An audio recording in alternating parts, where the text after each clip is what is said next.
Katanga, c'est notre bande dessinée aujourd'hui.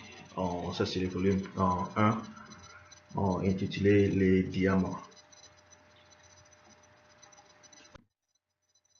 Le Katanga est une province de la République démocratique du Congo. Ce que nous voyons ici coloré en vert, c'est au sud-est du Congo. C'est une région, une province qui est riche en minerais, en matières premières, l'uranium, cuivre, diamant, coltan. Vous les nommez, vous les trouvez au Congo. La première fois quand j'ai lu les Katanga, j'étais surpris des massacres, tueries, des guerres, du sang qui a coulé juste pour les matières premières. C'est vraiment la barbarie de l'homme moderne. J'étais très excité par contre par les scénarios. Vraiment, je suis impatient de lire le volume 2 qui sortira bientôt. Vraiment, en lisant le premier volume ici, je ne pouvais vraiment pas mettre la BD de côté. J'étais vraiment en train de lire planche par planche. Je voulais continuer à lire. Vraiment, j'ai vraiment été très excité, vraiment ravi de ce premier volume. Vraiment, c'est très bon. Quand vous avez le temps, je vous conseillerais de pouvoir considérer à lire cette BD. Parlons un peu de la couverture. Nous voyons un homme noir debout et tient à sa main une machette. Il porte le chapeau de casque bleu des Nations Unies. Il y a aussi une silhouette de 6 militaires armés. Bon, je dirais parce que j'ai lu, nous le voyons soit en train de partir vers les Congo, parce que je vois la carte géographique, je dirais, ils sont en train de partir vers le Congo, vers les Katanga, où se passe notre histoire à la recherche des minéraux, des diamants.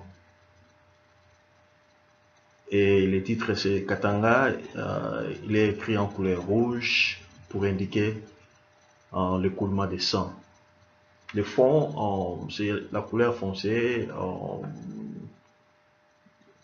Voilà un peu ce que je peux en dire pour la couverture.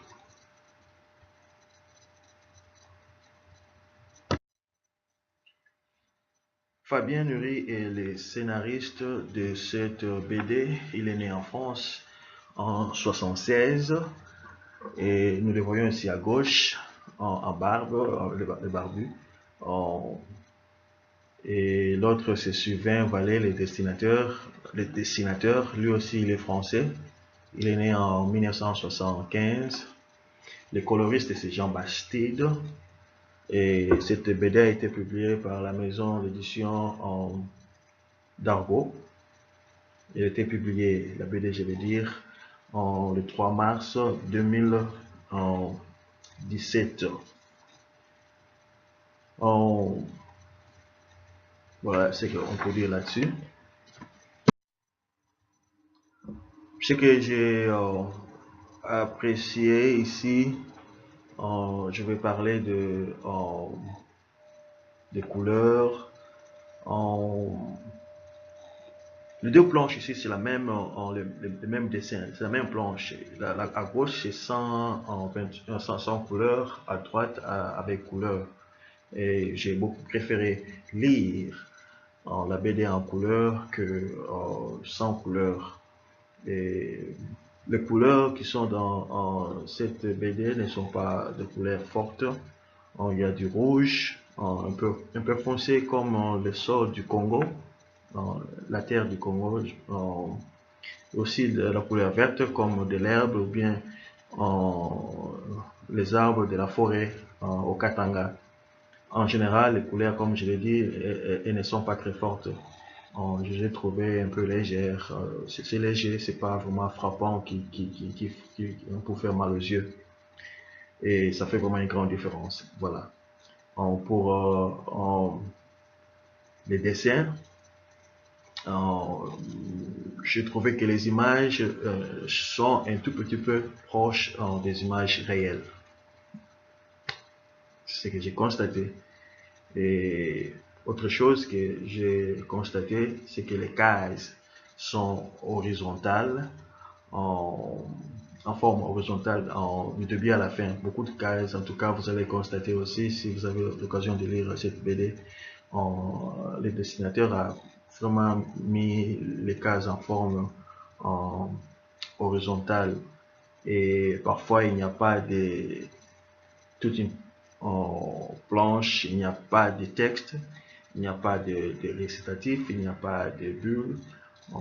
Donc, c'est à l'imagination du lecteur de donner un sens à ces cases ou à ces planches.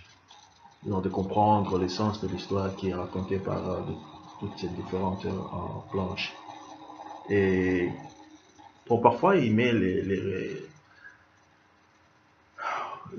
bulles ou bien les récitatifs juste un peu, une ou deux cases, mais en tout cas, la plupart de ces planches, quand il n'y a pas de texte, en tout cas, il n'y a pas de texte dans toutes les cases. Comme par exemple ici, à gauche, il y a peu de texte qui montrent les diamants volés par Charlie, c'est Katangé, qui a tué l'homme blanc pour prendre ces diamants. Et à droite, il n'y a pas de texte, c'est juste des planches, des cases sans texte. Et nous voyons la guerre civile après l'indépendance du Congo en 1960. Le Katanga fait sécession et les Blancs sont évacués. Charlie était le chauffeur d'un Blanc et va tuer son patron pour prendre ses diamants.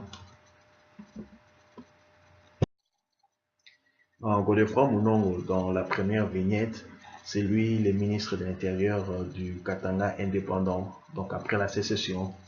C'était un petit-fils du roi Thierry, que l'on voit dans la case 3 et la case 4 dans les années 1884. Parlons de ces planches que j'ai vraiment beaucoup aimées ici. Pourquoi j'ai aimé cette planche?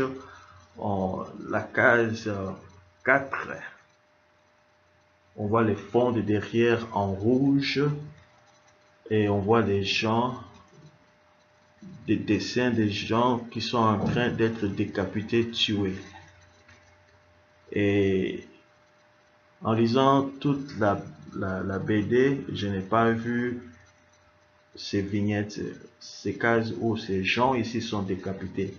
Mais dans la narration, ici dans les textes, les récitatifs, c'est que on nous montre que Thierry, qui est gendre de roi, et comme il voulait prendre le pouvoir, devenir roi lui-même, il a tué tous les garçons, tous les fils, petits ou grands, de ces rois, afin qu'il puisse être lui-même héritier du trône. Et vraiment, le fait que ces dessins sont mis derrière, dans le fond de cette case, ça m'a vraiment épaté.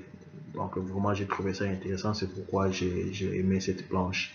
Rapidement, je parlerai de la technique.